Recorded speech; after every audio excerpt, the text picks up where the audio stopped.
Trending Story.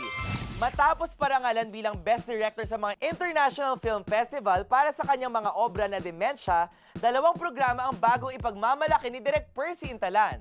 Kasama ang kanyang asawa na si Direk June Lana, ang kanilang production company na Idea First at ang TV5, buong pinagmamalaki ni Direk Percy Intalan ang lolabasyang.com at Parang Normal Activity. Ang Lola Basyang na magsisimula na bukas, alas 7 ng gabi ay pagbibidahan ni Lola B na gagampanan ni Miss Boots Anson Roa at ang Paranormal Activity na mapapanood kasunod ng lolabasyang.com ay pangungunahan ni Ella Cruz. One of the minds behind the two shows, Direk Percy Intalan, live na live sa Showbiz Connect na Connect. Live na live mga connections, award-winning producer and director. Palakpakan tayo for Percy Intalan. Bravo! Yung content nyo sa lolabasyang.com and sa Parang Normal, paano ito nabuo tong concept na to?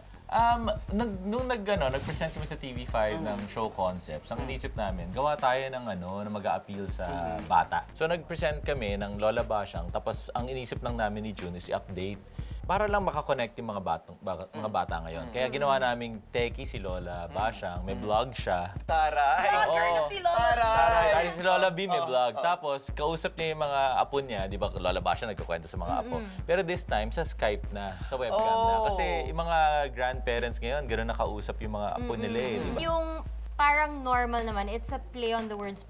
Paranormal. Paranormal. Actually, mas nga siya eh. Parang mas misadventures ng mga teenagers na nagkataon lang scary yung sitwasyon. Basta light. Tapos ito lang, dinagdagan nga namin, sumisitcom na. How are the effects naman? I heard medyo talagang in-update nyo yung quality ng effects. Well, kinakareer ng FX team, ang nangyayari, we give them time, tapos we will pre-prod with you para alam lang namin at alam nila kung ano yung mangyayari. Sir Percy, so kayo ni Direk June, your life partner, is pares kayong writers, pares kayong producers, pares kayong filmmakers. Ang question ko is, paano nyo na yung mga creative differences nyo at home? Nadadala nyo ba yun? Or nag-aaway ba kayo madalas? Well, in the past nga, fortunately, hindi namin kailangan pag-usapan ng trabaho sa bahay kasi nga magkalabang networks kami. So, okay yun. Yes. Pero when we both worked together dun sa film niya, yung Buakaw, Yes.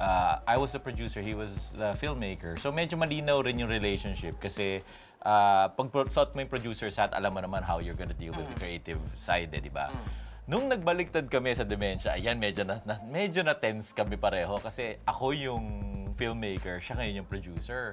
But nakakatawa lang yun kasi pinagtatalunan namin ilang service ang gagamitin, gano'ng karaming papakainin sa catering. Ayun, ganon. Oo, yung para sa producing side kami nagka-clash na parang, hindi, dapat ganito yan, dapat ganito. Pero with content sa creatives? Sa creatives, hindi eh. Kasi si June naman kasi, when we work together finally on the creative level, si June kasi may, nagtuturo yan eh. And I mean, ako naman, mas bago ako sa kanya on the creative side. I write, pero of course, not as much as he does. So, yung guidance nandun. Nabalitaan namin na open rin kayo to adoption. Ano yung, what's the real score? Well, we want to. Ang lang is the timing. Kasi right now, with our lifestyle, ayaw namin kasi mag-adopt tapos pareho naman kami wala sa bahay. So, ang gusto namin, medyo nakapag-settle down ng isa sa amin na mas madalas nasa bahay. Ako kasi, like, my parents, when I was born, they were already 45. So, hindi ako naniniwala dun sa kailangan malapit yung It's just a number. Ang dami natin natututunan sa life. Kasi basta pa-youthful ka. Youthful ba? Connect ka pa rin sa anak mo. naman. A very youthful couple. Tingnan mo naman, kayo. tingnan mo naman si Sir Percy, para mag-1-pot presents lang. Correct, gano'n. Oo, syempre, iba level sa mga Correct. So ito, last question namin, Direk. Ito, napakasigat itong question na ito and feeling ko ikaw talaga makakasagot. Ano yan? Meron bang forever? Ako meron. Anong advice mo dun sa mga naghahanap pala ng forever? Tsagain nyo lang. Tsagain nyo? Tsagaan lang. Even naman pag nasa relationship ka na, there's still work to be done. Alam naman natin yan, di ba? Ano ba secret nyo ni Direk June? Kaya kayo tumagal ng ganito katagal? I think importante rin kasi yung you respect each other's space. Na you're together, alam mo na magkasama kayo, pero bigyan mo siya ng space niya to do his thing and me to do my thing. Yeah, Okay, like thank you to. so much, Sir Percy. Okay, Sir thank you, Percy, thank you. again, Maraming invite salamat. our connections to watch, of course, Parang Normal and lolabasyang.com. Yes, mga kapatid, please watch lolabasyang.com at saka hashtag Parang Normal Activity. Mag-launch this Saturday. 7 p.m. at saka 8 p.m. respectively. Uy, wait lang, Direk Percy, gawa niyo naman kami ng story. Ayun!